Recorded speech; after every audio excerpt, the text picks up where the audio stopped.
ዮናስ መሐመድ ነኝ። አው አንተ እምነት አሁን ኦርቶዶክስ ነህ? የራሱ ፋሚሊዎች አያውቁም ይሄንን ማለት ወይ አሁን የሚሰሙት አረተ በእውነት ሰክሰስፉል ሰዎች ፖርትፎሊዮአቸው ይታያል። ሰክሰስፉል ከሆኑባቸው ነገሮች ይልቅ የፌሌሪቲ ፖርትፎሊዮአቸው ይበልጣል። አካውንት ላይ 100 ሺህ ብር ያየሁት 5ኛ ዓመት ላይ ያለው እሱ ደግሞ ሳይታሰብ አድጎ 6 ሚሊዮን ብር ምናምን የታላችሁ ይሳቃችሁ እና ኢትዮጵያ ውስጥ ሚሊዮነር መሆን ከባድ ነገር ነው። በአረበኛ ተምረን ቁርአን ቀርተን ያረተው ማርያምን የአዳማን ወዳታለሁ በጣም የራሴ አዳማ ልጅ ነው ይላሉ። የአዳማ ልጅ ነኝ ባይተው ታስቡ። በሁለት ሳምንት ጊዜ ውስጥ ከአዳማ ወደ አዲስ አበባ ባደረው በሁለት ሳምንት ጊዜ ውስጥ ቤት ተከራየሁ። ከዛስ መኪና ገዛሁ።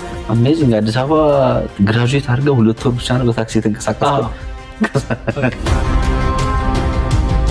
ሰከንድ ይር ላይ ሰርድ ይር ላይ በጥፋት ያሳለፍኩት አመት ጭልጥ እየጠፋሁኝ ያልሞከርኩት ነገር ይሄ መዝናናቱ ላይፉ ኤክስትሪም ሄደ። ትዳር ማለት ረጅም ፖድካስት ነው። ዮናስ ሞ ፕላንህ ምንድነው ወደፊት ሲባል 10 ልጅ መውለድ። ያ እንግዲህ ዋው ስቱዲዮ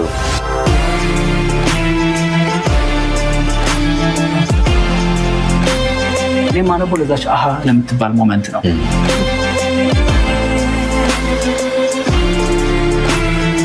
አሃ እንላለን እስኪ አሁን ከዚህ ጋር ማለት ነው። አፕወርክ ላይ የሚሰሩ ማንም የሚያውቃቸው ፍሪላንሰሮች አሉ። በየወሩ 600 ሺህ 700 ሺህ 800 ሺህ ብር የሚያስገቡ የ19 ዓመት ልጅ ቤቱ ተቀምጦ በየወሩ 2 ሚሊዮን ብር የሚሰራ ሰው አለ። አሁን ብዙዎቹ በዚህ አጭር ጊዜ ያውም ደግሞ ብዙ ባልተለመደ ስራ ስኬታማ መሆን ይቻላል የምር ነው ምናምን የሚሉ ሰዎች ይኖራሉ። በምን አይነት መንገድ ታስረዳቸዋለህ? አሁን ይህን ጥያቄ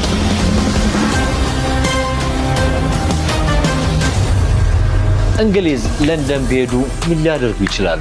ለንደን ብሪጅ ላይ ፎቶ መነሳት ወይስ የባኪንግሃም ፓላስን መጎብኘት ወይንስ ደግሞ በታላቁ እንግሊዝ ፕሪሚየር ሊግ የተለያዩ ስቴዲየሞች ላይ በመግባት በቀጥታ መከታተል? እነዚህና ሌሎች ያልታዩ ድንቅ ቦታዎችን እየጎበኙ የፈረንጆቹን አዲስ ዓመት በለንደን ለማክበር ቬጂታን ኢትዮጵያ ቱር ኤንድ ትራቭል ቀጠሮ ይዟል። አሁኑኑ በዚህ ቁጥር ደውሉ። ተመልካቾቻችን እንዴት ናችሁ? እንዴት አደራችሁ? በጠዋት ቤተክርስቲያን ነው የምንገኘው።